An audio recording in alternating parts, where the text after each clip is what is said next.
Hello, everybody. So, welcome to this sort of like impromptu video idea that I had.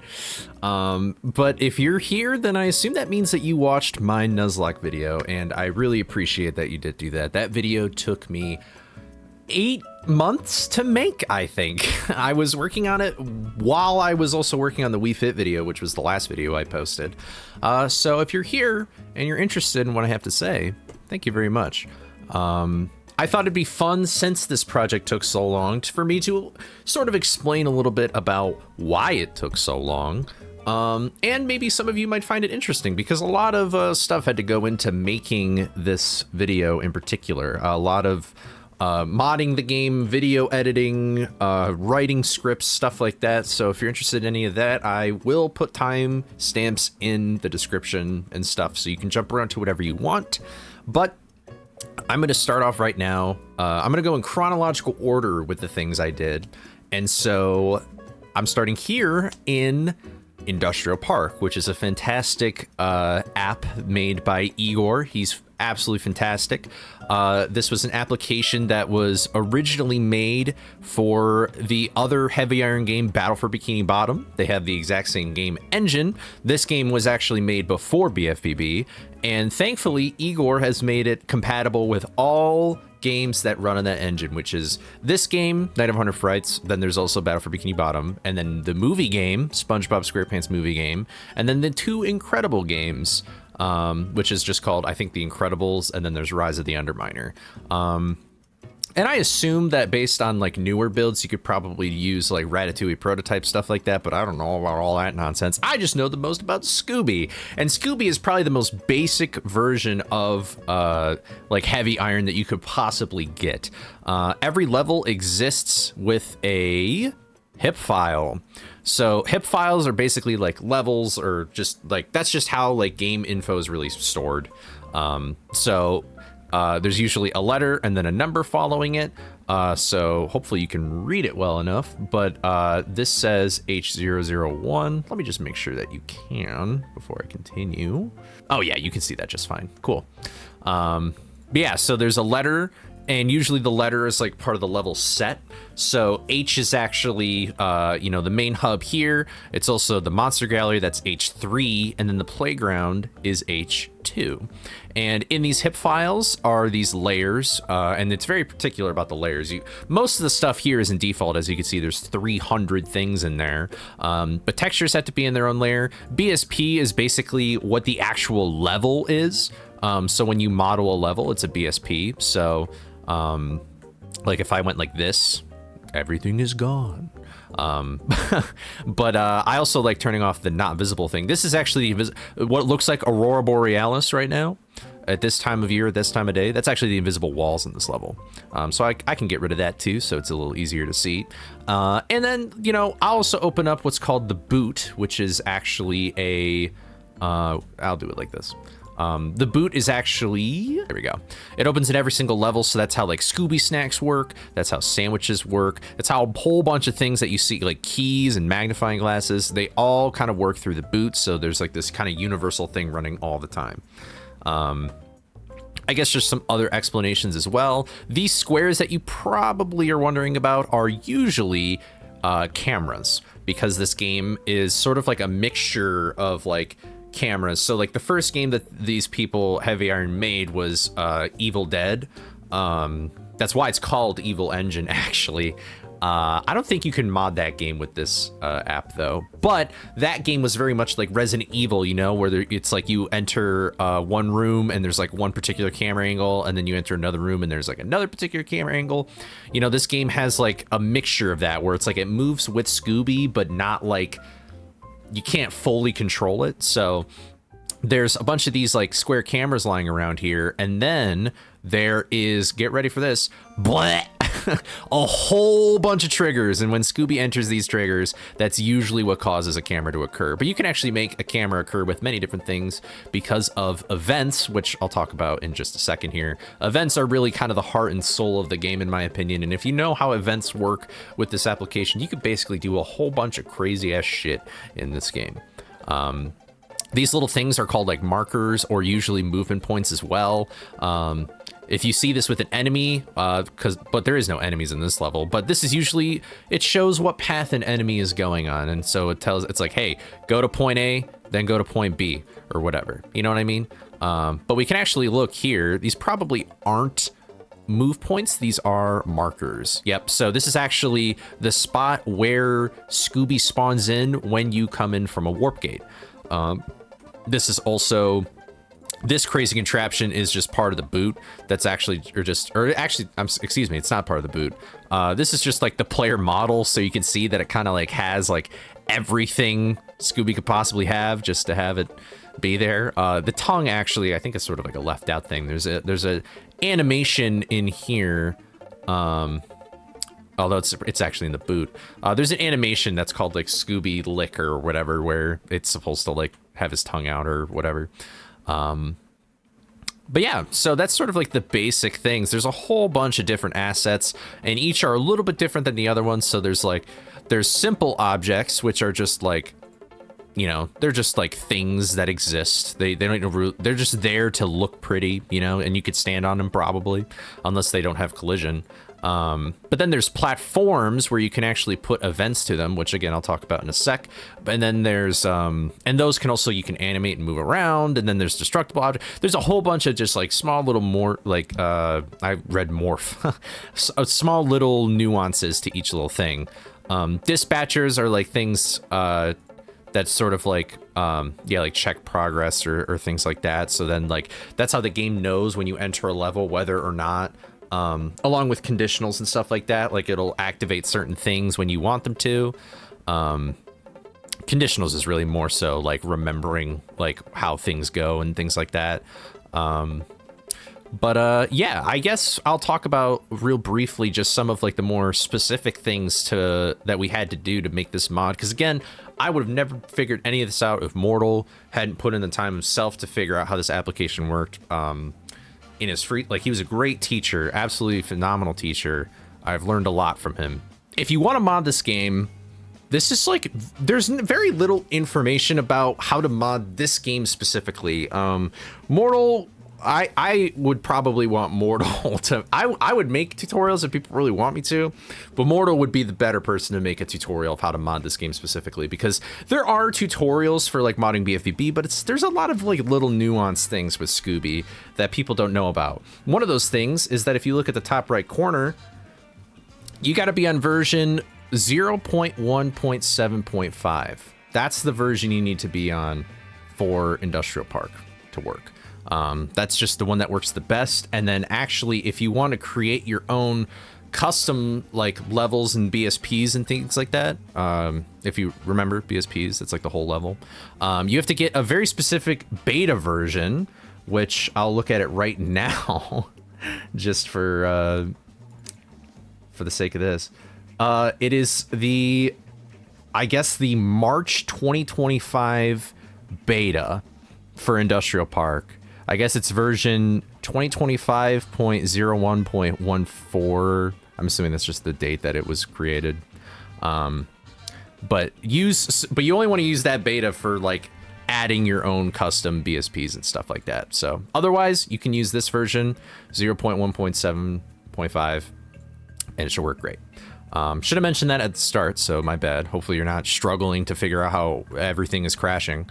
But let's talk about a few things. First of all, I think the thing that we should talk about first is these guys, which are the sandwiches. Really easy to mod, actually. Everything was sort of done in the boot. We basically just took the sandwich model. So these are all like the different models in the game and stuff like that. And it's probably not labeled correctly. Yeah, it's this one. Nice. And all we did was we just like set the vertex color to red. And so that was like really easy to do. And because the boot works throughout all the levels in the game, I just edited all the sandwiches like that. Like it was super quick and easy.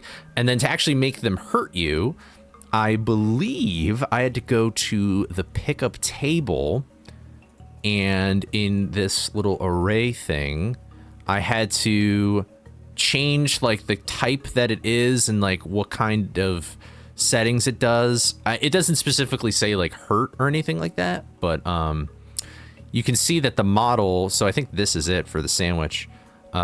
We can just change like the pickup index, I think, or the pickup type, and that's what makes it actually hurt you. So that's pretty cool as well. It was a very, very easy edit to make. And it made the challenge a lot harder. I'm actually kind of glad that it did it. It made for some funny moments. And while we're on the topic of the sandwiches in general, you probably saw that there's even sandwiches in here, and that's how we bring Scooby down to 1 health right when you enter the game. And also in the boot is where we disabled all of the other items, so then enemies couldn't drop food, because then that would sort of ruin the point. So that was also thankfully a pretty easy change edit to make as well. So there you go. It was really that simple for the sandwiches. The actual tougher part was the enemies and things like that. But I'm getting a little ahead of myself here. Or maybe not. Actually, maybe now would be a good time to explain that as well. You know what? Yeah, we'll explain that right now. And I'll come back to this level again, though, just to say one more other thing. Let's go into Hedge. Actually, yeah, we'll go into Hedge. Why not? Boop. Here we go. We're in Hedge. I'm going to go to the VSP. I'm just going to turn off the invisible walls so we can see things. And here's how I had to make every enemy respawn. So these are the enemies. I wasn't joking in the video, if you're paying attention, that they're all NPCs. This is a Scooby exclusive thing only. In future games, they actually had differences between NPCs and villains, but in this game, it's all NPCs. You know, this is sort of like the settings for the enemy over here. I just realized, I hope that wasn't blocked when I was showing you the sandwich stuff. I'm sure it wasn't, though. But yeah, I can change a whole bunch of different stuff about this enemy and things like that. Whether it's visible or not, and where it's gonna be, and like this is vertex color stuff, and this is where you can put the model info for it.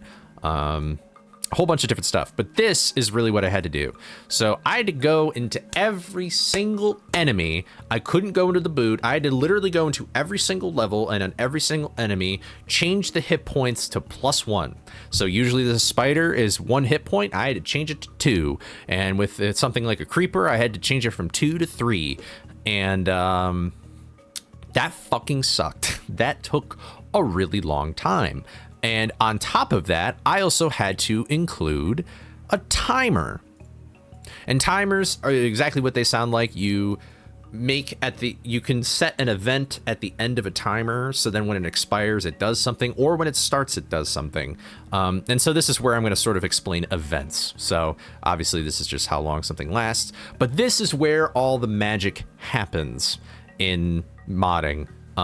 So there's a source event, which means like, that's the thing that happened, which will trigger the event that you want to occur afterwards to the specific entity that you want. So expired is essentially when the timer runs out. So when the timer runs out, we want to respawn the spider.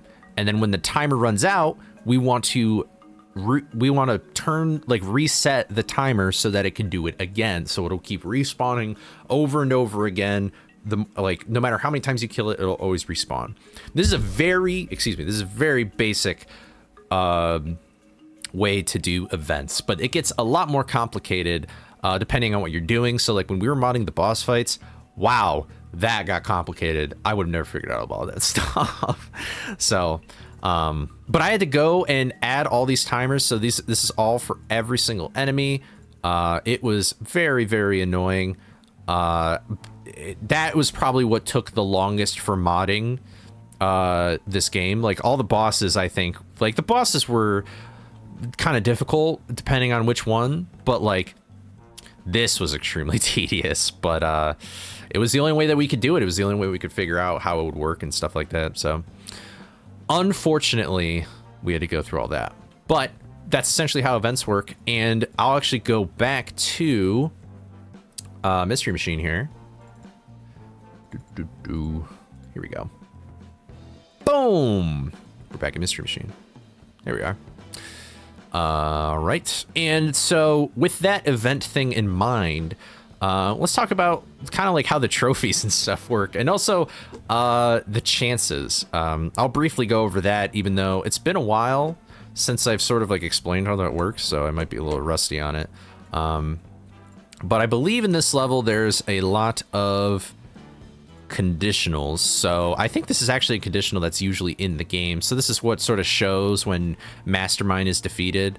So in the room, when the room is being loaded, it evaluates the conditional, which is looking for the amount of 1, which when it basically, if Mastermind is alive, the amount is 0, and if Mastermind died, then it's 1. So that's how it checks it, because the event will be played.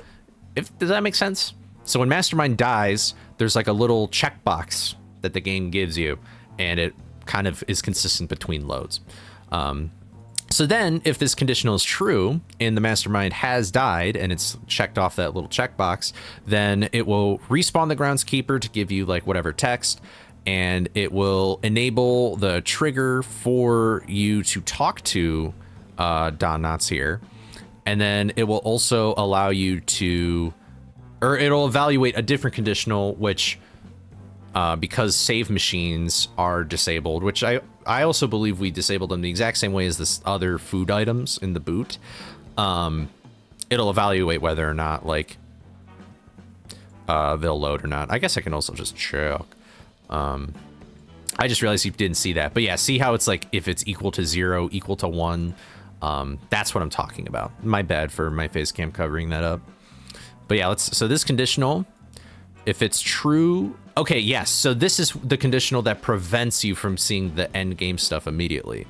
So it disables one finish game trigger and it enables another one, because if you don't beat the mod without the save machine and you do forfeit the challenge, because that was an option, if you remember, in the pause menu, you could re-enable the save machines. If you re-enabled them and you beat the mod, then a different text prompt will come up to be like, come on, you could finish the challenge, kind of thing. You know what I mean? I guess it turns off all these other groups too, and it makes the save point visible and stuff. So, but that's kind of how conditionals work, and that's how, you know, we were able to get, well, actually, this wasn't even, I guess it technically is how we made the trophy spawn, but that's actually through how the text system works, where you actually, that's kind of funny. Yeah, so how text works is that you have this little box where you can just put your text in, and then there's actually a different thing called fonts, which allows you to actually show the text on the screen, if that makes sense. And that is how we got the trophy to spawn, is that, actually it's probably the font before this. You have to do, everything is in PS2 terms, so pad press X is like A for GameCube, right? So then you have to like turn it on and off and stuff like that. But that's how we got the trophy to spawn, is when you know, the font is being played or whatever, it'll just like turn on the trophy. Yeah, it'll make it visible, collision on. So that's just some like basic stuff that we did like throughout all the levels and things like that. Just a few little fun things, but maybe we'll talk a little bit more about like some of the bigger stuff in the game real quick. I don't want to keep you here all day, you know? All right, well, let's start with a fun little level here that maybe you'd be interested in seeing. I'll go through like all the bosses and then this guy. So this is here we go. All right, this is Clamor 1. And see, here's like all the enemies and just re-enabling them and stuff like that, if you remember me talking about that in the video. But then here's the Mastermind. So basically, this was like one of the first things I did, if I recall correctly, and it was like it was challenging enough where it like got me a lot more invested, and it was super fun to make. But basically, we had to go through and like edit all of Holly's font, and then after you press X for her last font, here we go. You can see that it turns off the font, it turns on the camera you had earlier, it gives you controller, and then it has a transform timer. And this transform timer, I'm probably clicking way too fast, so I'll try and slow down a little bit. These are all the respawn timers. Here we go, transform timer. And so what this kind of does is it gives the player a little delay to be like, what's going on? And then it resets Holly, but that just means it like despawns her because that's like the default thing. It spawns in Mastermind. And then there's this little book right here. That's what rot bookcase out is. And that's basically just a destructible object. That's what makes it go poof. You know, when something's destroyed, you can put particles on it, and we just made it that, but it's just invisible. And then there's fire. And then we have like the little sound effect, and that's actually just the Mastermind music that plays. And then to actually make the Mastermind the way that he is, we took a caveman and we just slapped the model and animations on him. And the model thing was fine. The sounds was actually the worst part. Sound effects, dealing with that in this context is kind of annoying. But yeah, we just like put the Mastermind. B4 is boss 4. So like Black Knight is B1, and then Green Ghost B2, Redbeard B3. So we just put the model info on it, and then the animation table and all that other jazz, and which is tied to the model info. But yeah, and that was pretty fun because there's actually a lot of animations that aren't really used in the game at all, but they're like left in. So we're able to use that pretty well. That's actually how Scooby's extended bonking works. I can actually show that real quick. All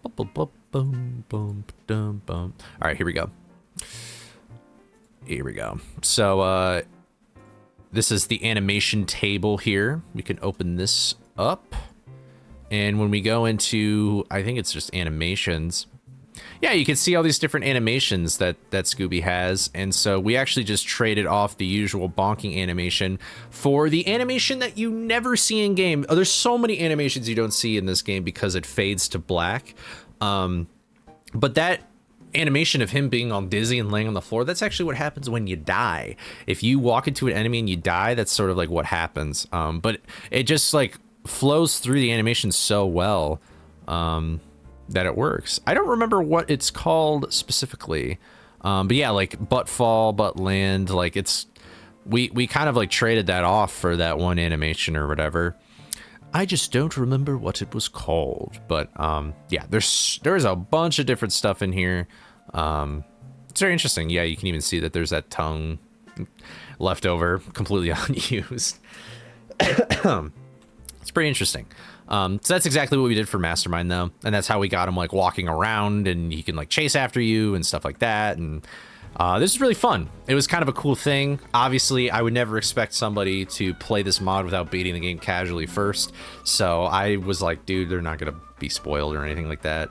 But yeah, it's a really fun thing, and it's a really creative way to get rid of the map so then you couldn't pause storage, which adds like a little bit more of a tension thing, because then it's like you can't like just get out immediately at the beginning, you know, like you can't warp away straight away or anything like that. So that's pretty cool. Next, though, I guess we'll just go in the order in which I sort of did these boss fights. And the first boss fight that I edited, if I recall correctly, was the Green Ghost. So let me pull that up real quick. And when you're just seeing the void like this, a fun thing that you can do is you can just go click here, view, ta-da, we're here. Wow, but everything is invisible because of fun invisible walls like culling everything. There we go. Now this level looks a little familiar. Yeah, these gates are, it's just like an invisible wall, a little impromptu invisible wall. But here we go. Here is the fight. This fight is probably the simplest because it was my first. I just kind of doubled values or halved values depending on how easy or hard it would make it. I think the biggest thing about this level is I hate how it's asymmetrical. It was working on this mod where I found out that this coffin is actually moved forward for some reason. But yeah, all these floating hit points are for like a bunch of different stuff. But all the magic really happened, I think, in here. And probably you.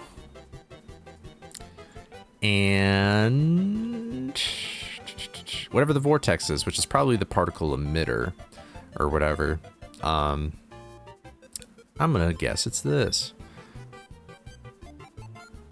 Yeah, so these are sort of the three things that we changed here. Let me just bring this over. So for the Green Ghost, like, you know, we just changed like his speed and like all the different kinds of speed that he has. So that's how we made him go faster. That was pretty straightforward. Daphne, same thing. To make her go slower, we just bumped down the speed to whatever we thought was appropriate. I think it might be half. And then for the emitter, it was actually interesting because I was wanting the emitter to be, I wasn't going to change the vortex, which is, this is like the thing that when you press the button for the coffin, it like sucks the green ghost. I wasn't going to change this, but actually speeding up the green ghost makes the boss fight a lot easier. If you don't change the vortex, because it actually goes from point to point a lot quicker, and the vortex is so long that it could just like get back into a vortex like faster, so then you could hit it more frequently. So we actually had to change that, and how it works, I believe, is with like kind of life and death is sort of like start and finish, if I recall correctly. Hope I'm not spreading false information. Emitters are a little strange.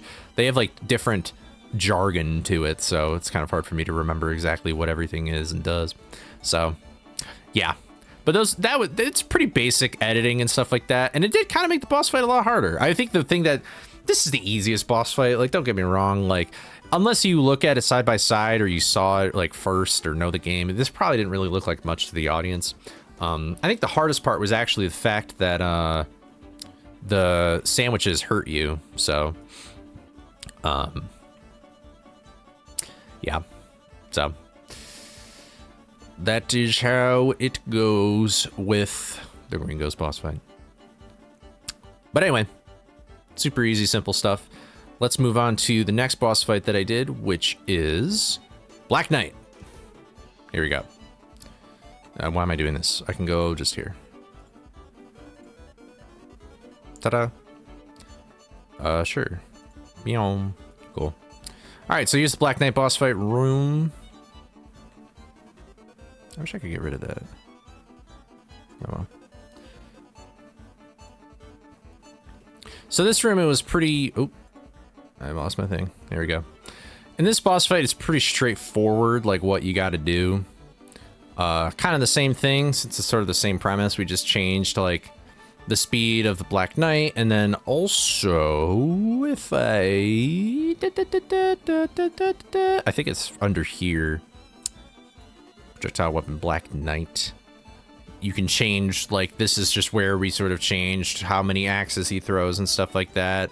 There we go. Now you can actually see it. But yeah, this is where you can change, like, all the different speeds and stuff like that. This is where you can change, like, all the different, like, what he throws and things like that. So actually, if you change the model, you could probably make him throw whatever you want. I'm sure it would work. And then I don't really know what... Yeah, there's no events tied to it, so...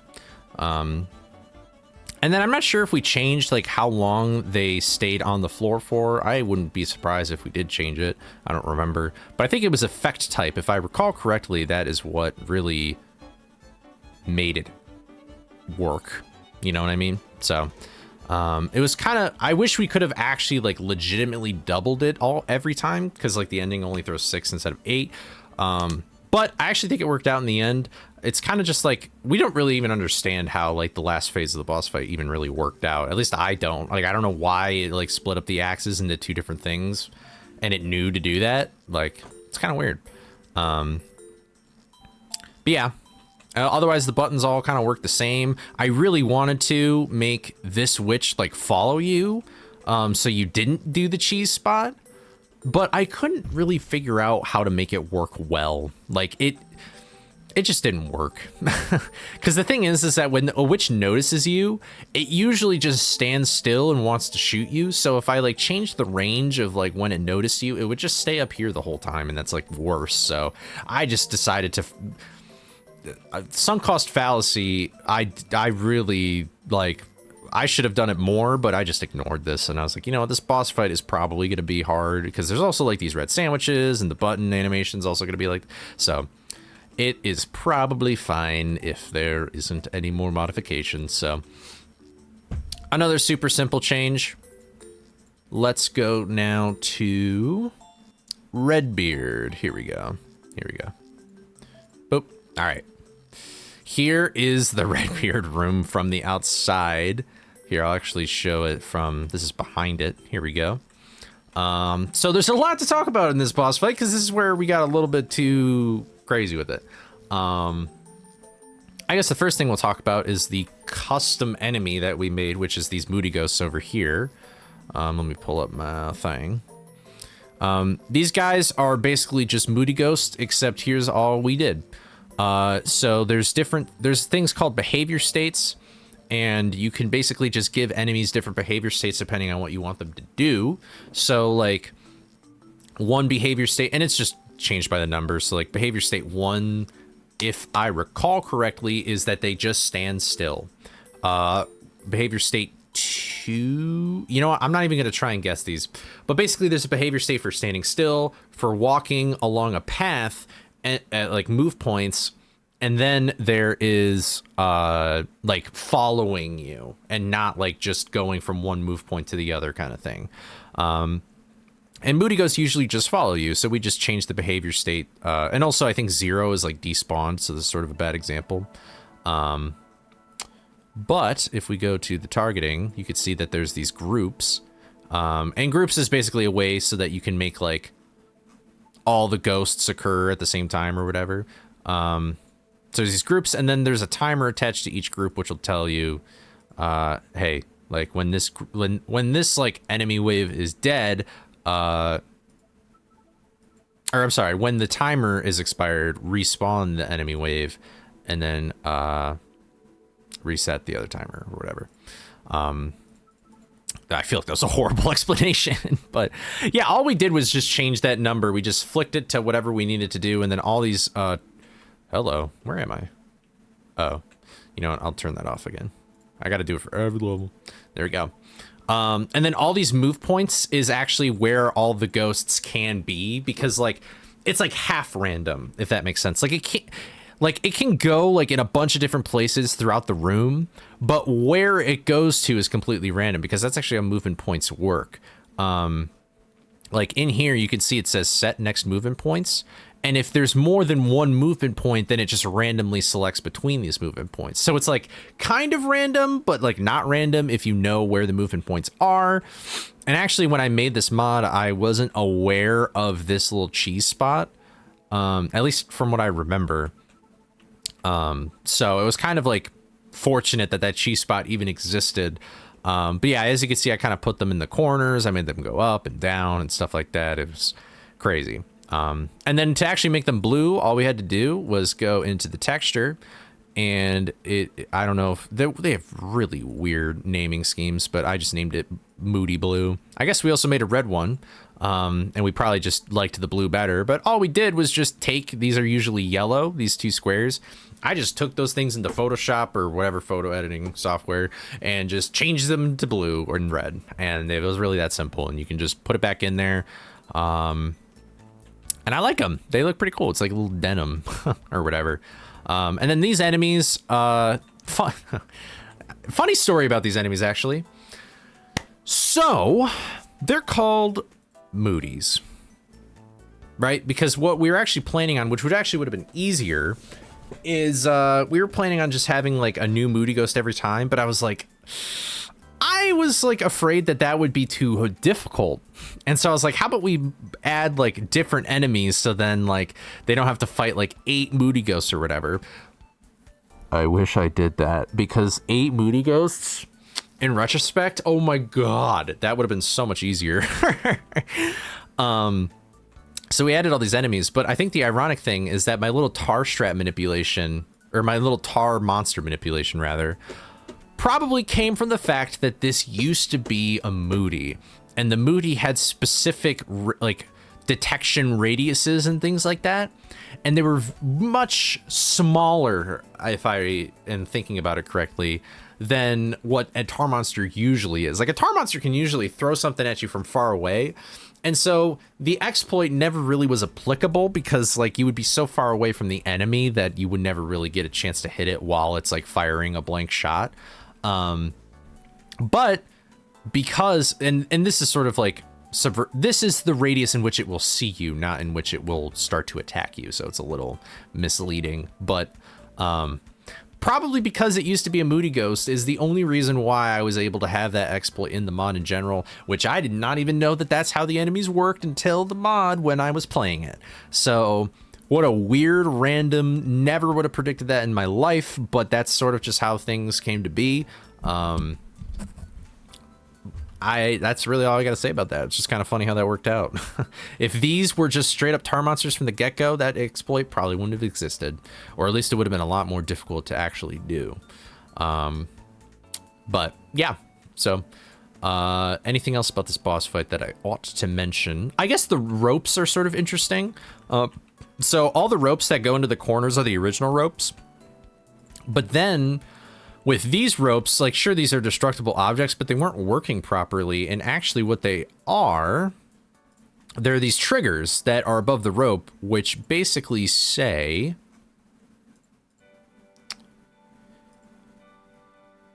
oh, that's right. Okay.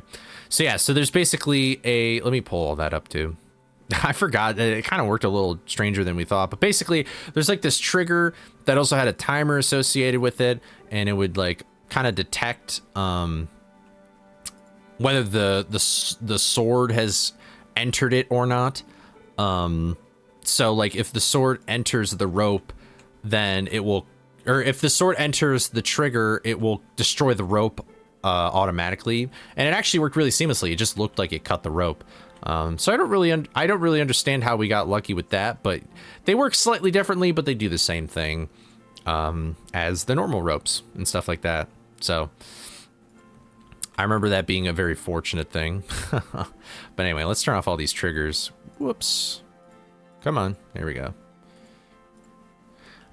So that was just how we made the extra ropes. That wasn't too difficult. And then I guess the last thing that I'll mention is this anchor. We decided to change. This is actually a custom model I made, but I really just put two models that already existed in the game together. But originally, instead of a chest falling on Redbeard, it was going to be an anchor. And so we decided that we would just change it to an anchor just for shits and giggles. Because I think there's a lot of, if I search anchor here, yeah, so like there's a whole bunch of like, they're all called like anchor. Like it's just like leftover jargon from when before it was a treasure chest, and the model was also just here as well. So we thought that'd be a little fun Easter egg. So yeah, there was a lot about this boss fight, a lot of timers, a lot of making sure that everything was even possible. I mean, I figured it would be possible like when I was like play testing it, but I never really actually beat the boss fight. I knew it was going to be tough, though. I knew it was going to be tough. But I also wasn't expecting to do a boss rush at the start. I was planning on doing a hundo route. So definitely underestimated this mod big time. And this enemy, or this boss. So, yep. And then I think also with the chest fallen thing, we had to like adjust like how far down the anchor would move every time that you cut a rope, because like if we kept the same parameters, it would just go right through Redbeard's head. It would just be like, and it'd be like down to here and he's not dead, and it's like, well, that doesn't make any sense. So anyway, yeah, you can't really see it that well, but yeah, that's that. That's that in a nutshell. And then the final thing that I'll show you in here, because this is sort of taking a while, here is Mastermind. And Mastermind was, I would argue it was the hardest one to mod, but I would say it's the second hardest boss fight in the mod, if that makes sense. So I think the first glaring thing that I'll bring up is the fact that there is, not that one. There we go. I think this light is also, there we go. I think the first glaring thing that I'll bring up is the fact that the floor was electrified, because that is like a completely different thing than like anything else with this boss fight. And it actually has to do with surfaces. So in this game, there's like this asset that's called surface, and then like surface mapper. And basically how that works is that you can put on like BSPs and platforms and stuff like that. You can make it so that it's like electrified and things like that. But then to actually make the textures work, if I recall correctly, there was sort of like this system that we had. It was probably on a timer too. Yeah, here. So like, you know, we had these timers to show like, hey, show this texture, or show this group of textures, and because we named it the same thing as the surface. And then when the timer ends, then run the next color, reset the timer, and then we have the elevators as well, which I'll get to in a second. So you can't actually see it in Industrial Park, but it's there. And we also had it so that when this cutscene plays where you show like all the characters here, this is just funny, the barrel. Like when this cutscene plays showing like the gang and then the mastermind, that's when it'll actually show the green floor. So it's a little more surprising to the player. It was pretty straightforward with how it worked. And then for the actual textures themselves, I think I named them well so I could see them. Yeah, I just literally took this into Photoshop again, and I just like tinted it green. And then I took like for the yellow and red one, I'll show the red one probably. That might be a little easier. Yeah, here we go. So for the red and yellow one, there's actually like there's like 5 different textures that it loops through, so then it looks like it's animated, you know? I guess that is what animation is technically at a basic level. But I just did the same thing where I took like the electric floor from like lab 1 and I just tinted it red, and I like kind of traced out like all the electric currents and stuff like that, so it still stayed blue. And so I did that with red and yellow as well. Pretty easy stuff to do. Really, the people that made the texture at Heavy Iron did all the heavy lifting for me. Honestly, they all did the heavy lifting for me because I couldn't do any of this on my own. So let's talk about, well, first I'll just briefly mention that these guys are red because usually you can stand on them in vanilla game, and it's sort of like a little cheesy spot because you don't get hurt. And these are, we turned the collision off of them so you can't stand on them. So that's like a little warning to the player to let you know that that's not how it's going to work. And then down here, ta-da! So these are the little elevators that show up in the first phase. There's 3, and then when Mastermind is on the ground, there's only 1. And that's why there's all these triangles laying around everywhere, is that there's just these move points, and they're all kind of like in a grid. So, yeah. And I think it's like all of these or something. Yeah, like this is where the platforms can show up, and then this is where the platforms start or whatever. But if you remember from Redbeard, you know, all these move points have like different places that they could go. So it kind of works row by row, but it's still like sort of random. Like you don't know if it'll show up on the right side of the room. Like you don't know if it'll show up on the right side of the room or the left side of the room or wherever it'll go. But you at least have a, like because I made it, had a general idea of it being like, okay, well there's 3 rows, so it'll probably show up in whatever vicinity, which I guess is kind of cheap knowledge because it's not like we addressed that or anything like that, but that's just how it works. That was just the best way that we could do it, because we also I actually, there was really nothing stopping us from keeping it out of each row, but like each box had their own row, and we just kind of kept it like that. I don't know why we went with that way. I don't even know if we considered the other way, but so that's how the elevators work. And then obviously, like, we just had some conditionals or events play or whatever to be like, hey, when Mastermind is in the next phase, or like check Mastermind, and if it's checked, then remove 2 of these, so then there's only 1. But to actually really get all of this to work and time out, it all had to do with these timers. This boss fight is probably the worst boss fight that Heavy Iron has ever made structurally, at least in this game. Maybe not all their games they've ever made, but like, by God, this boss was made with duct tape and string and twine. Like, I remember I was literally just sitting here, and Mortal was like on his end trying to figure out how this boss fight even worked so that we could like do everything we wanted to properly within like the time frame and stuff like that, because we wanted to make sure that you had enough time to press the buttons, and like with the electric floor and the enemies respawning and stuff like that, and we had to like basically figure out how this entire boss fight worked, and it was so stupid how they did it. And then the other thing too is that we wanted to make sure that we changed the buttons so that because if you're familiar with speedrunning, we can actually skip the 3rd enemy wave by delaying the button presses by a specific amount of time. We actually completely removed that from the mod so that you can't skip any phase. You have to play through all 3 enemy waves and the final phase. And honestly, like the first phase skip kind of like fixed itself because you have to take damage.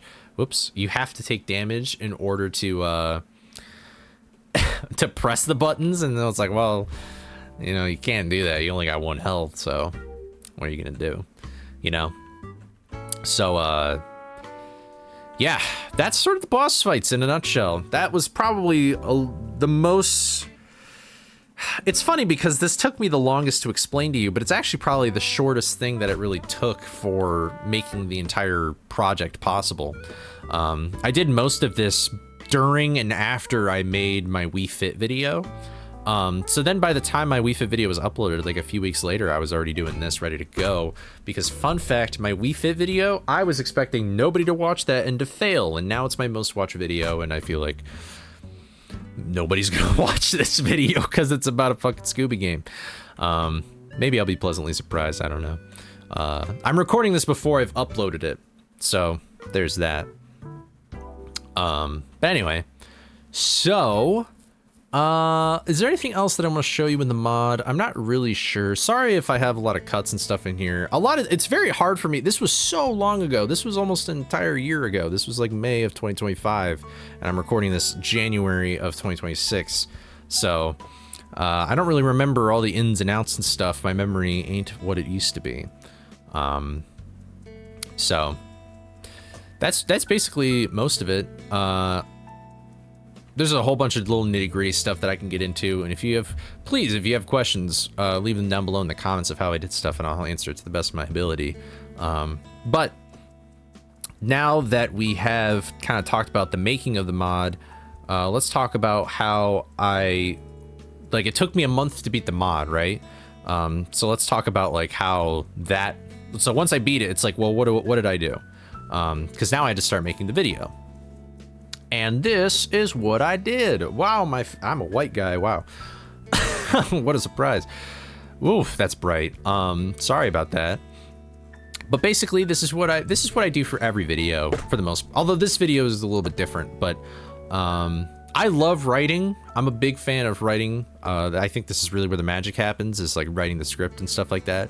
But because I had like a month's worth of footage, I'm used to having a month's worth of footage, to be fair. The Wii Fit video took a month to do, but each VOD for Wii Fit was like, I don't know, an hour and a half. These are like 4 to 7 hours every day of me streaming and trying to beat this mod. So, I made this little timeline sheet. And it also has some other notes too, so like I'll explain what all this means in a second, but you know, I have like some things about like what should I name the title and what should the thumbnail consist of and blah blah blah. But this is really what this document is for, is that it shows like the attempts. I like skimmed through the VODs and was like, what attempts did I PB, where's like some funny moments, stuff like that. So I would just go by like day 1, and I separated them into these very like not very, honestly, I would probably rename these arcs or something like that, but I sort of just went off of like what the thumbnails were for my VODs on YouTube. But there's like the beginning arc, and then there's like when I was fighting Redbeard. This is when I was trying to fight all the bosses. This is when I started hundoing. This is when I was hundoing Manor, the shipwreck / hedge levels, and then like trying to figure out Mastermind took me like 5 days or whatever. But you can see that the front is very heavy. There's a lot of things that happen in day 1. A big portion of this video is just from day 1, which is pretty shocking.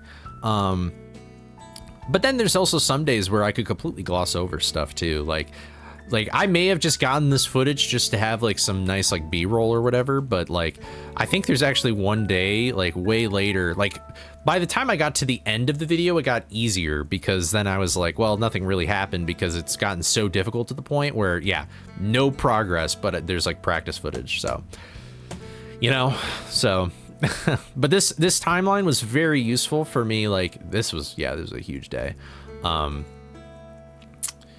This timeline was very useful for figuring out how I wanted to write this video and stuff like that.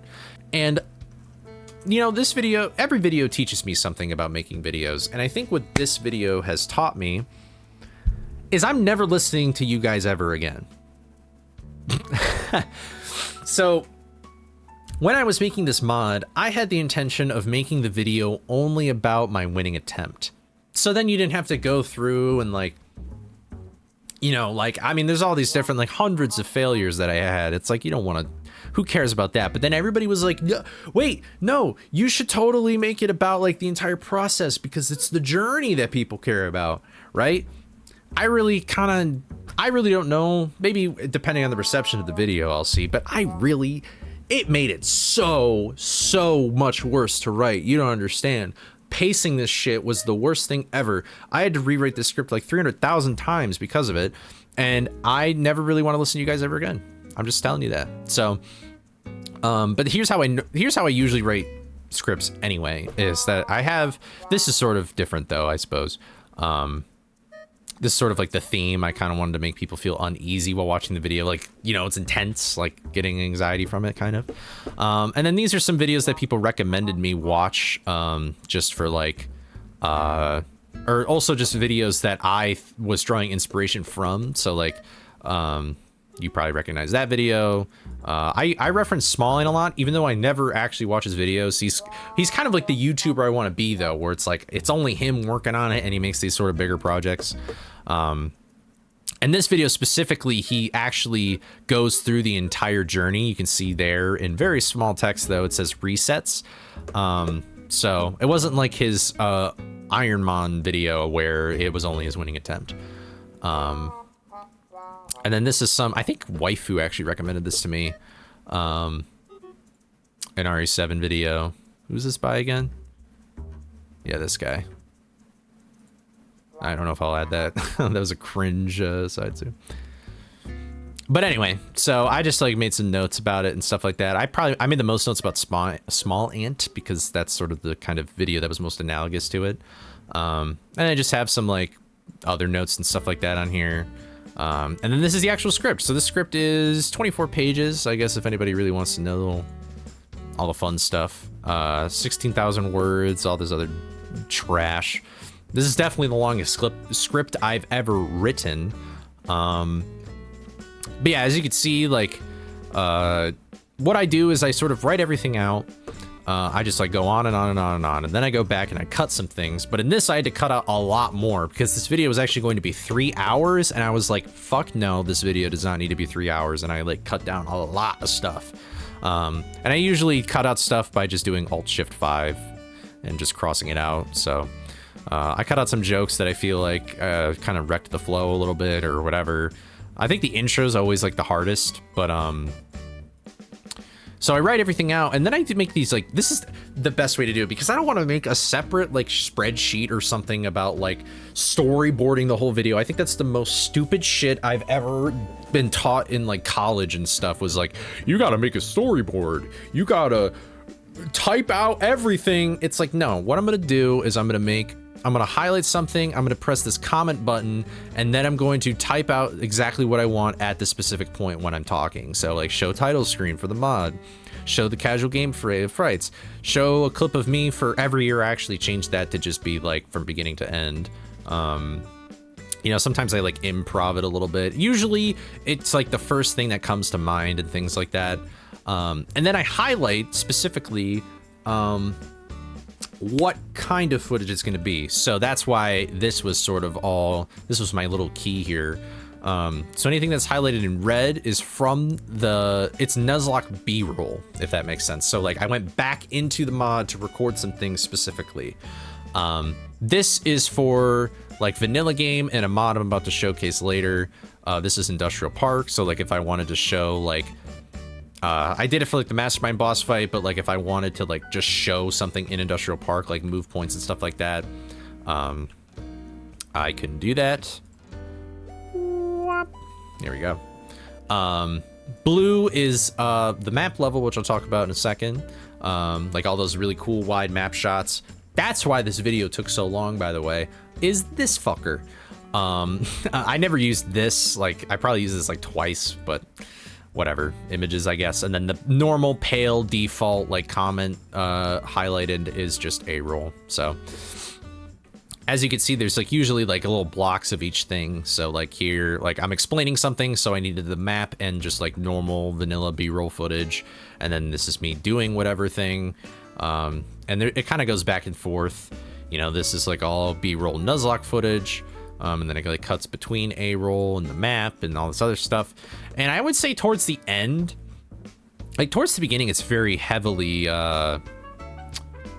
like B-roll and stuff like that. That's usually just how it goes. But then towards the end, like you can see, like this entire page is essentially just A-roll because, you know, you're kind of just showing off like Red Beard and me practicing and things like that. And that's all footage, excuse me, that I got from stream. So that's that. But yep, I just go through and I read it and I'm like, all right, what would be the best thing to show here? Boom, there we go. And often I do change it while I'm editing because like it's either like too much at one time or there's just a way better way that I could do it. But you can also see as I like go through here that I also I do a lot of rewrites. So like I cut out a lot of this stuff here. I was very repetitive and I honestly, I still think I'm pretty repetitive in how the ending video went, but I was super repetitive when I first wrote this out because it took me so long to write this that I forgot that I explained things already. So like it was kind of pointless.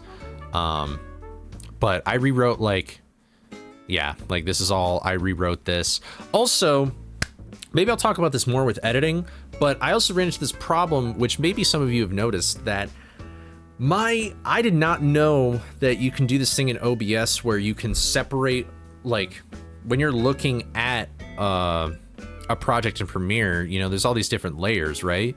And I didn't know that you could separate, like I could have had my voice on one track and the game audio on another track. I didn't know that existed when I was recording this video and streaming and stuff. So like at the end of the video, I was so quiet accidentally through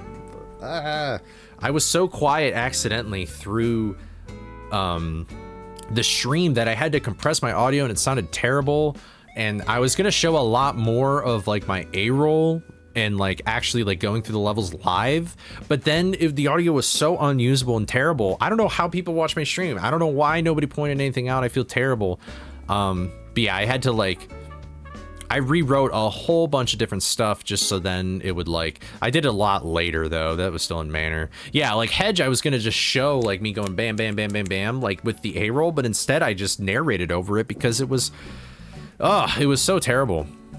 And so I had to rewrite a bunch of stuff like that. That's basically all I'm getting at. I had to also, explaining the Mastermind boss fight was very tricky because I know that the audience kind of just wanted me to fucking beat the thing already.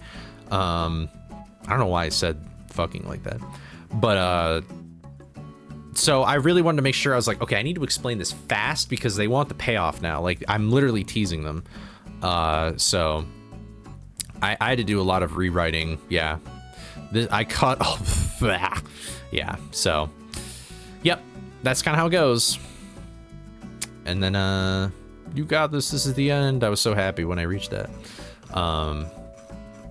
But that's basically how script writing went. A lot of adjusting over time. I feel like this is really the heart and soul of the video here, if I'm really being honest. Like, this is the roots, you know? And when I'm editing the video in Premiere and stuff, I usually have to go back to here a lot and like change things and look and things like that. One thing I was concerned about when writing was I actually wrote the intro like pretty much last. But something I'm concerned about, and I'm going to predict for this video, is that even though I slightly address it in the intro, I feel like people are still probably going to bitch at the fact that this technically probably is not a Nuzlocke. I just die on the hill for the sake of the video, because like I have never even done an actual Pokemon Nuzlocke, and so I thought that the entire premise of a Nuzlocke was just the fact that if your Pokemon whites out, then it's done. It like dies. I didn't realize that there were all these other rules about like getting a Pokemon on each route or anything like that. But I didn't find that out until like way later when I was already in the middle of the this mod. And so I wanted to address that, and my intro, I was really struggling writing this intro in a way because I wanted to like get that point across a little bit to be like, hey guys, you don't need to comment this. I mean, you can if you want to, but I'm addressing it. Like, you don't have to be a hater. I'm predicting that people will probably complain about that though. Because I was really concerned that like, I feel like people would actually enjoy this video, but I don't want to like blatantly clickbait them or lie to them or make them feel that way. So this was probably honestly the hardest thing to write. Yeah.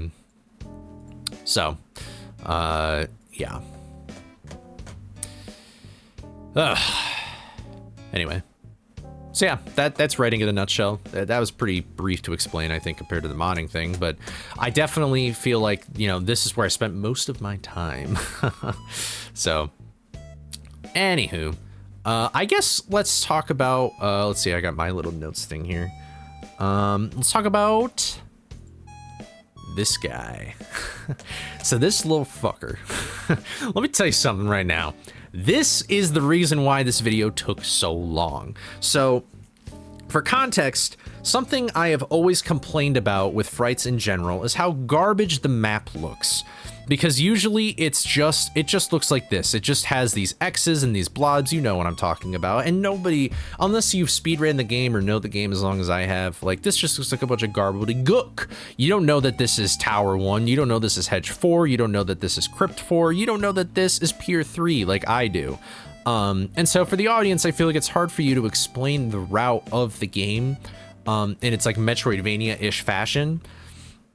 And so I was like, I want to make a clear, cohesive map with landmarks so then people know what I'm talking about. And when I was talking about this with Mortal, I was planning on just making a 2D image. So I would get like the manor, I'd draw like the manor, or like, you know, don't look down one here, I would draw the manor here, or whatever. And then Mortal was like, why don't you just make it an interactive level? And I was like, you know what? That actually sounds like, because I started making it, and then I was like, you know what? I actually really like this idea. But this idea was very difficult to actually achieve. Also, before I move on, the reason why this stuff is pink is just because it doesn't have a texture. Because guess what, guys? This video took me so long to make. I got a whole new computer during this time. When I recorded the mod and made the mod, I was on this shitty, like 5-6-year-old gaming Omen laptop that literally at its very end it wouldn't work unless it was plugged in. And I upgraded my computer, so now all the file system, it's like struggling to find these textures. But anyway, Jesus Christ, this video has taken up so much of my life at this point. But yeah, I started decorating Hedge first, and I was like, wow, this is really cool and this is fun. I put like a lot of details into it and it was super cool. I was actually gonna have like Shaggy like ride around here, because what I was gonna do is I was gonna put this level in Industrial Park and then like add all these little different things. So like when I explained the shortcut from Hedge 3 to Misbehaving, I used red dots, but I was going to put like little dashing platforms that move up just to make it look super nice. But the thing with this is that this is a really big level by the time I finished it all, and the game could not handle it. I could not import this thing for the life of me. Up here, next to my face cam, it says vertices. Getting to this vertice count was the most annoying thing of my life. I had to remove so much stuff. Like if you really look at like some of these things, it looks like utter garbage. I don't even know if people noticed, like I forgot to completely do playground. The sails on this boat are gone because like they're actually platforms in the game, like they're not part of the BSP, but I was like, I'm not even gonna add these because that's just more vertices. It's more info for the level to take. So getting this level to work was such a pain in the ass. It was such a pain in the ass. But even though like I was getting very annoyed with this level and the sunk cost fallacy was real, it was worth it. It made for some great shots in the video. It made explaining things in the video a lot easier.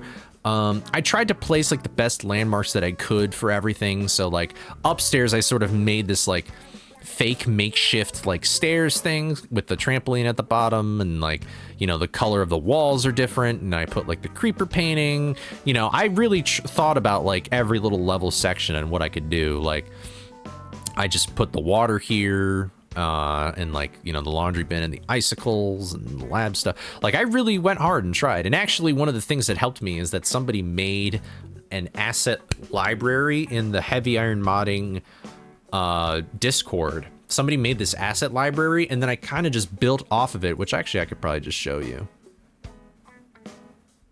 No, I don't know what I would have even saved.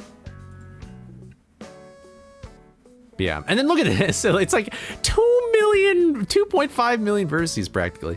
But yeah, this is all gonna be pink because like there's no textures. I guess I could just find the textures real quick. I think if I go into like,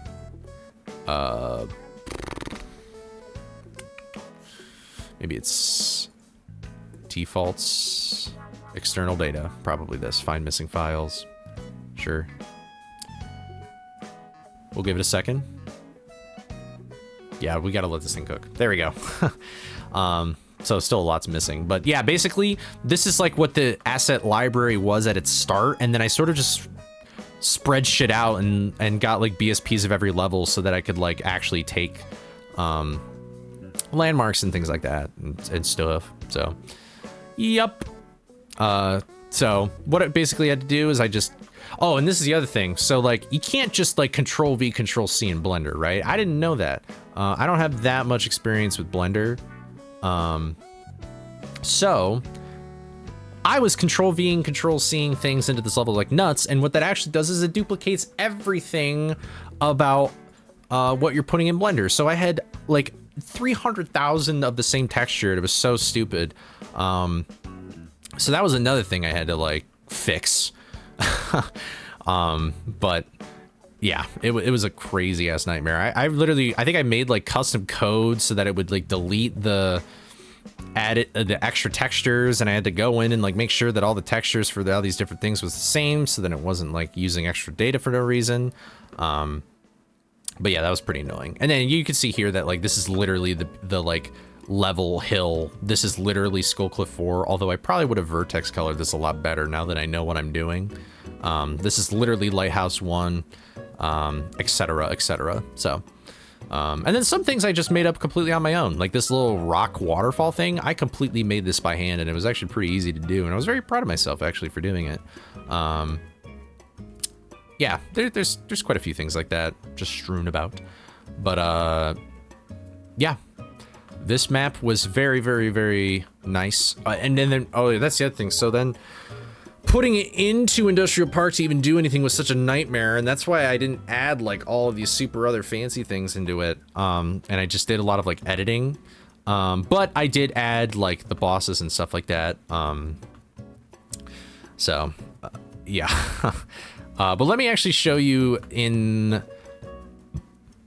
level here. So you can actually play this level. I want to publicly release this, but the thing is that I don't really know the best way to package it, because what I actually have to do is, because this level is so big, we had to delete like a bunch of different things from like the boot hip file and like all this other stuff for it to work. So here we go. It'll probably, I actually don't know what the camera angle will do first. If it'll load. Here we go. So yeah, this is an actual level. I've modded his face here, that's funny. But yeah, this is an actual level where I can walk around. Nothing has collision though, because that just takes up data. And obviously everything is very big so that when you zoom out, the audience can see it. But basically, oop, I void warped there. But basically all I really did was that I used Dolphin Free Cam, which I mean is just comes with Dolphin, and then I could just free cam whatever shot I want. And then in Industrial Park, I could go into the map level and I could be like, all right, let's put like Mastermind like here, if that was all loaded in. Let's put Black Knight standing right here, because that's where he would be standing and things like that. And if you look very closely, you can see that there's some weird shit going on. Like why does that look like that? Why does that look like that? You know, but I figured that because I'd be so zoomed out that it wouldn't be too much of a problem. But the other great thing about putting this in the game is that I can actually have my own little camera rig control setup. So what I can do is I have basically made events in Industrial Park where, depending on what button I press, it will go to a different camera. So I think, I don't think B does anything. No. So let's press R. So it goes to that camera. Isn't that awesome? And so like, oh, there's the mastermind. Yeah, so L was actually like a wide view shot if I just needed anything.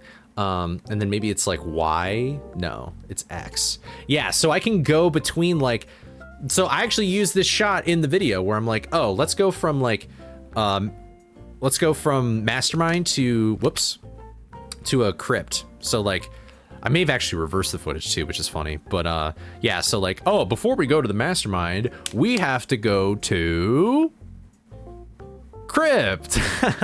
And so like I can go back and forth and it's really, really cool. And that's really why I want to release this publicly, along with another thing that, because like if people want to make content of this video and like help explain the game a lot better, like this is by far one of the coolest things ever. But because of you have to use a whole different boot and all this other nonsense, I'm not sure the best way to package it, but I feel very bad. This is me gaslighting a little bit here, or a gatekeeping rather. I recall a while ago that there was somebody actually in the Scooby Discord who wanted this exact thing, which I had already made. I made this all the way back in the summer of like 2025, but because it's part of my video and I didn't really want to spoil this little secret, sorry, bro. But hey, now you got what you want. I'm an asshole. I'm a jackass. But yeah, and you can also see that like all the way down here, like you can still control Scooby and make him do stuff. So actually, if I reload this real quick, that's the only downside, is that you really have to like use your buttons wisely on like what your controllers want to be. You could probably get real customizable and stuff like that too. Man, my cord is all tangled up. But what I could also do, I don't know if it's still here. No, it's not.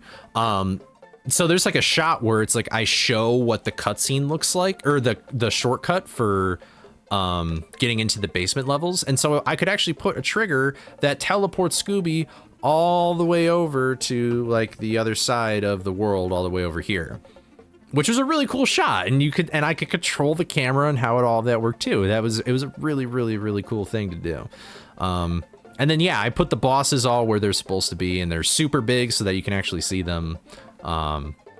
I want to, if I make more Scooby videos, I will definitely utilize this a lot. This is like one of the best things ever for explaining to the audience. I really hope people get a kick out of it. Like, I really hope that people get like the game a lot more because of this map existing, because it's like a dream come true, honestly, to be able to explain like every map shot. I don't know if you understand.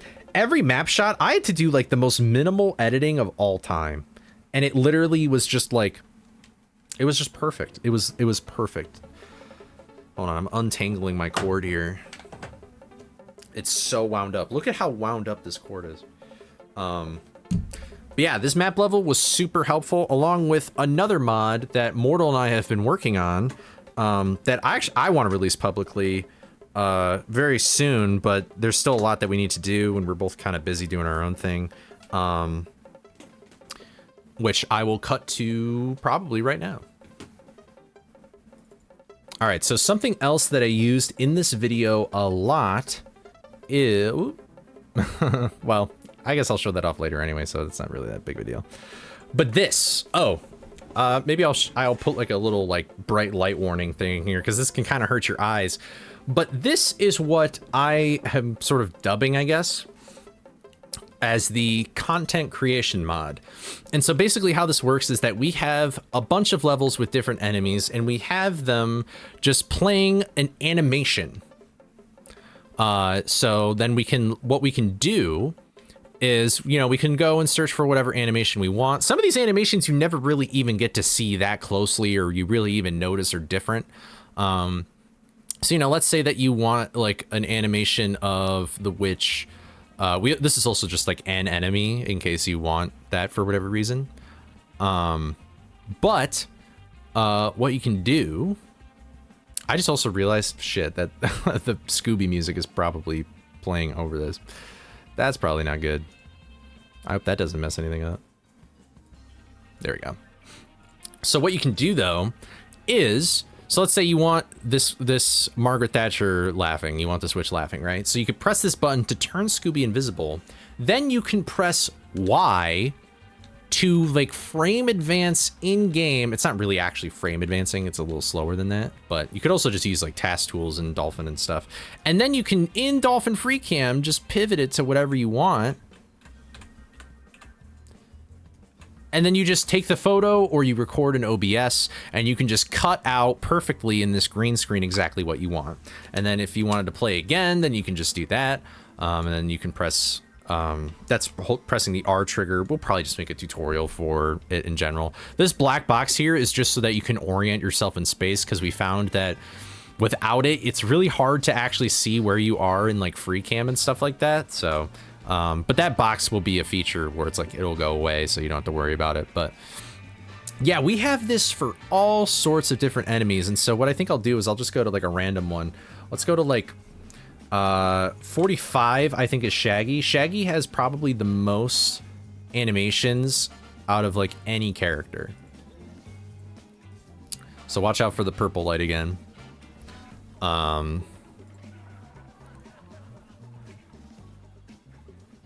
Boom, boom. There we go. So like if we want Shaggy doing something specific, then there you go. And so that's how I did like a whole bunch of different effects in my video of like, where it's like I have to collect all these Scooby snacks and monster tokens and things like that.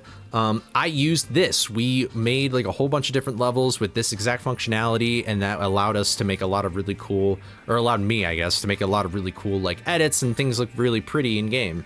And in the mod, we're also gonna be, depending on what color the character is or the item is, we're gonna switch between magenta screen, blue screen, and green screen, but we just have stuck with magenta for now.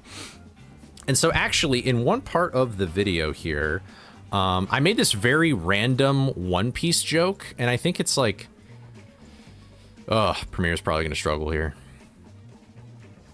Yep, here it is. So I actually used this mod to create this shot of Shaggy like riding the lawnmower. This is actually Shaggy in this mod, and I cut out the green screen, and then I just got free cam footage with nothing there to make him go. It'll probably play some music here. Yeah, see? So Shaggy's not even there. I don't know if many people caught that or not. But yeah, it's pretty cool. I think, yeah, so that's actually Shaggy, and then I just ta-da.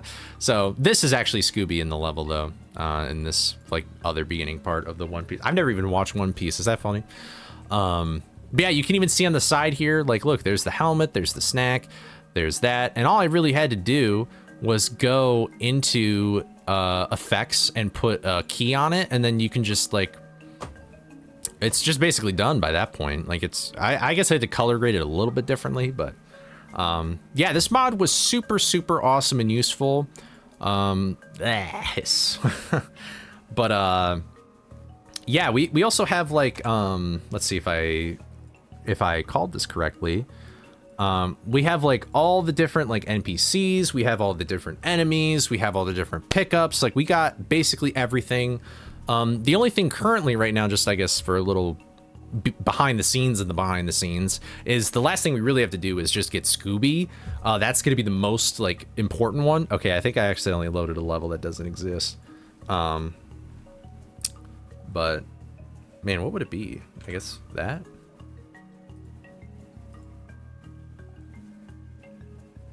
Uh-oh.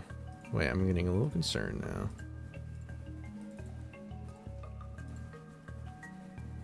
There we go. Okay, good. I was nervous. There we go. So yeah, we got all these like different NPCs and stuff, and obviously with Daphne, you'd probably use like a green screen or something. But yeah, there's just like a lot of animations that you don't see. Like this one, like we've never saw this animation or anything like that. So yeah, but we really want to get Scooby in here because like we use Scooby a lot in thumbnails, Mortal and I, obviously.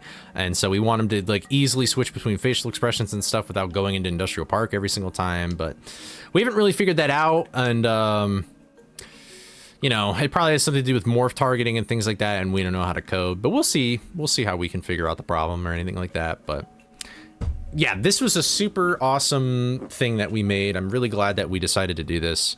We worked together on it. we want to add like a bunch of other features to the mod as well, so stay tuned for that.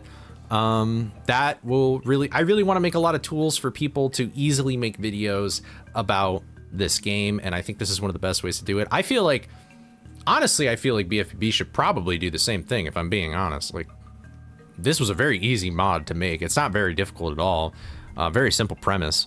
But yeah, so that's how I did a bunch of like cool little editing effects here, and we'll stop looking at that godforsaken purple screen. My God, my eyes hurt.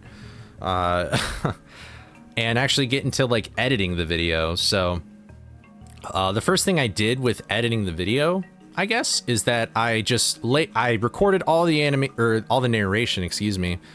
I basically recorded all the narration, and as you can see, I love my L cuts and J cuts. I do that shit like a motherfucker. I just think it for some reason, it just makes me feel like the video, like it flows the video a little bit better. Like there's not that many pauses or anything like that. Yeah, so here's like I use the green screen and stuff like that. So,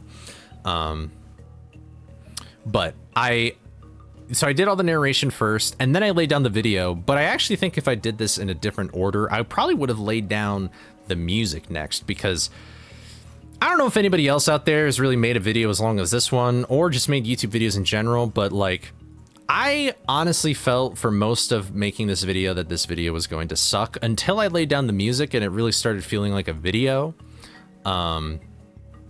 Then I was a lot more confident in myself and like how things worked, you know?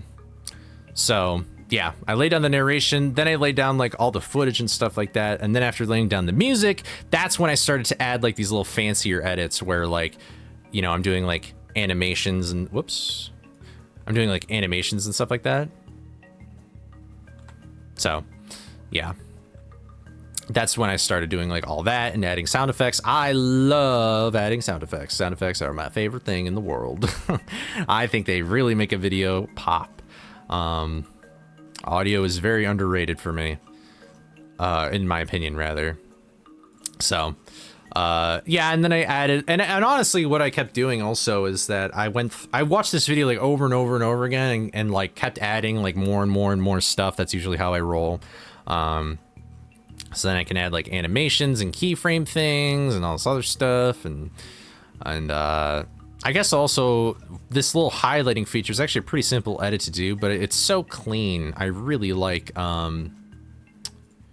doing it. It might not even be the most efficient way to do things, but let me get to like okay, this is like Redbeard stuff, so maybe I gotta click a little bit further. I'm sort of waiting for the map. I can't really tell. Okay, this is pause storage.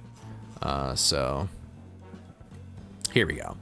So like with the map or whatever, so this highlighting thing that I used a lot is actually just a color mask. Here, I'll move my screen over here so you can see it.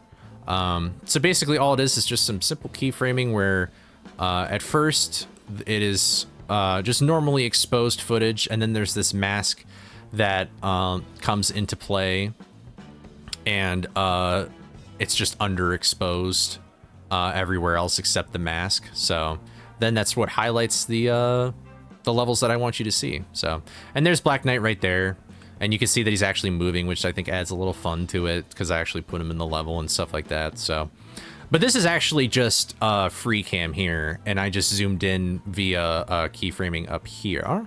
So there we go. And I did that quite a bit for most of the map stuff. I feel like that was very useful, especially for like when we were talking about Lighthouse like earlier in the video and stuff like that. And also for this video, oh yeah, this is when I made all those axe references. I don't even know if that's funny. I thought it was. But yeah, what was I gonna say? I completely lost my train of thought. Oh well. But yeah, I just added like a bunch of like fun little things like that, and honestly, like, I really should make more presets if I'm being completely honest. This is the same kind of effect, by the way. I love keyframing, and I love playing with lighting and sound effects. That's like most of my jam. Although there's some points where like maybe I could have done a little bit more here and not been as lazy, but you know, whatever, I guess. What are you gonna do? I don't really color like my footage ever. I think I really did that toward the end, but Usually I do it if I'm like doing something a little more complex. So, yeah. And then I really love fonts. So like, I actually made this Scooby font, but what is that font called? I don't remember. Mortal actually showed it to me. But I have a font that's called Scooby Sans that I actually posted in the Discord. So if you search Scooby Sans in the Scooby Speedrunning Discord, you'll probably find it. And then there's another font that I don't know if I actually use it in this, but it is called Ziggy. And Ziggy is this font where it's like Night of 100 Frights, like the title. It's called Ziggy. So if you want to look that up, there you go. But I don't remember what this is called. I don't remember. Oh, well. You could also just ask in the Discord and Mortal will probably tell you if I'm being completely 100% real. But I love the fact of using fonts from the game that you're actually talking about. I think that adds a lot to it. Usually I censor my videos because I'm afraid of YouTube like copyright striking me. And I'm also afraid of my digital footprint being forever stained. But, unfortunately, is this the, yeah, this is fucking TTS. Good golly. Yeah, so I decided not to censor this video because I curse so much in this video, and this is a 2-hour-long video. Sorry, if you're offended. I mean, I don't really care about that. I care more about getting money from YouTube.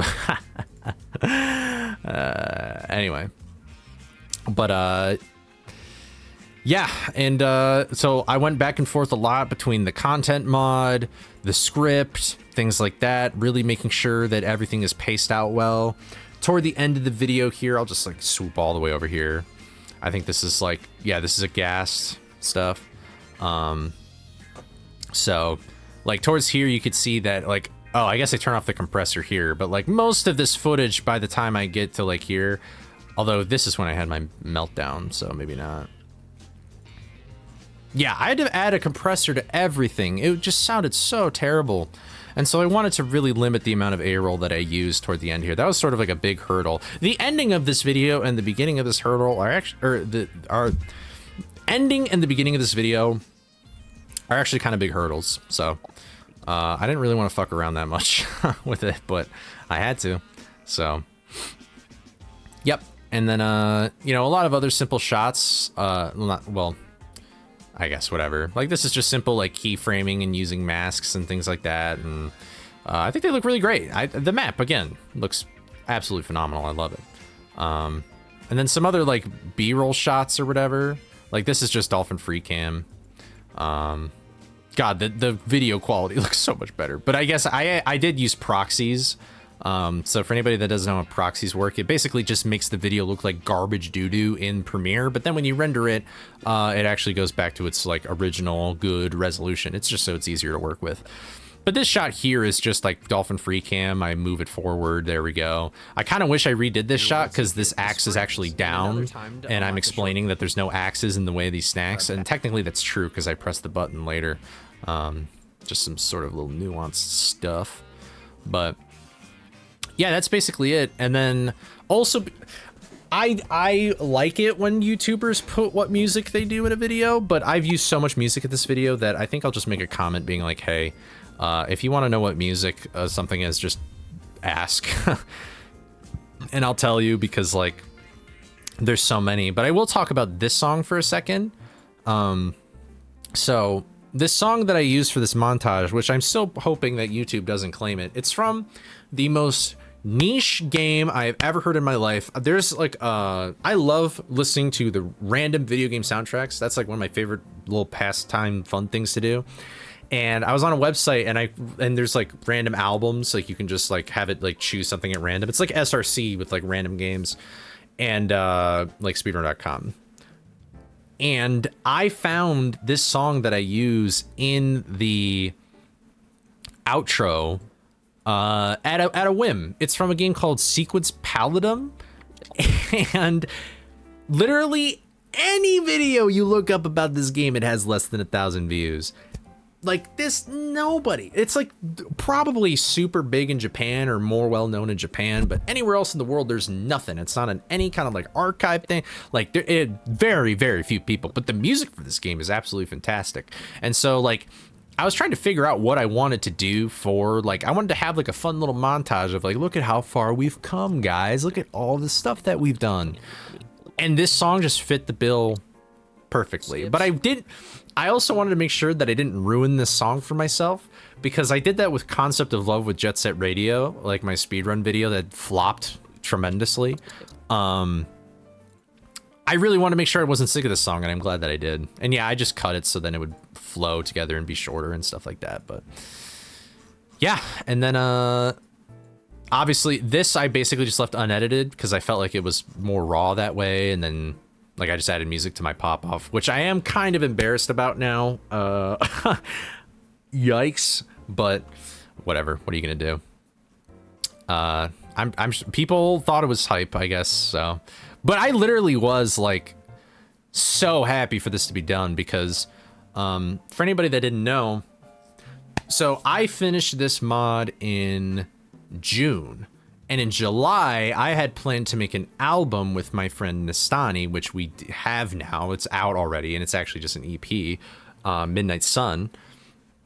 I was so nervous. I put way too much stuff on my plate for this video and other stuff I was doing in my life that's really why this video has taken so long to make. I'm a perfectionist. I'm the kind of guy where I want to do stuff and I totally always underestimate how difficult it's going to be and overestimate my abilities to actually complete the task at hand. And this is probably the biggest example of this. So I was very happy that July was going to be a lot easier of a month for me. But the work was far from over.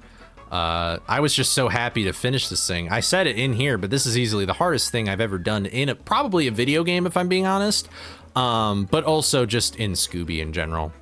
So yeah. And then I remember when I got to this point, I was like, wow, this is the end of the video. That's awesome. And this video was surprisingly not too terrible to render because I got a new computer. I love you. You are the greatest thing I've ever spent money on, and hopefully I'll never have to buy another one again. But yeah, this wasn't too difficult to render. This is the longest video I've ever rendered. It's the longest video I've ever made. This video was a lot of like highlight, like check boxes, records for me, personal bests, I guess. So but yeah, so I don't really know what else to bring about in terms of video editing. I feel like it's pretty much basic keyframing stuff that you learn over time, and like a lot of shots sort of like speak for themselves. Like this is just dolphin free cam or whatever. The confetti is just particle effects, by the way, if nobody knew that. It's actually the same particle texture as the warp gate, like when there's white stuff spewing out of it or whatever. Yeah, I guess maybe to end off this video, I will just give like my little thoughts on the project. I'll just ask. So here's the thing: is that after this video, I'm just gonna quickly edit it, upload it to my second channel, and then post the actual video. Like the video's already on YouTube; it's just privated on my channel, and I don't know if I'll premiere it or not. I would go through like thumbnail stuff, but like. Maybe if people really want to see how I made the thumbnails, it's sort of like the same thing where I use the content mod and stuff, and I'm doing like A/B testing and stuff like that. So if you really want to know about that, just comment and maybe I'll do it. I'll post it on this channel. But this video, I have really weird thoughts about this video on a personal level. This is easily the longest thing I've ever made in terms of like time. Like I've never spent so long on one thing before.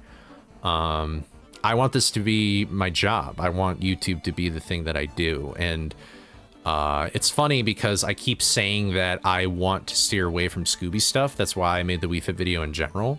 But I feel like I kind of made this video out of like fear.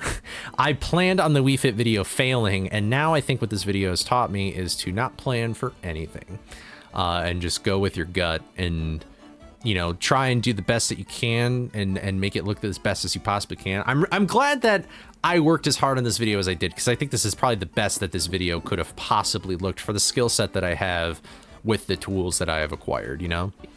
But,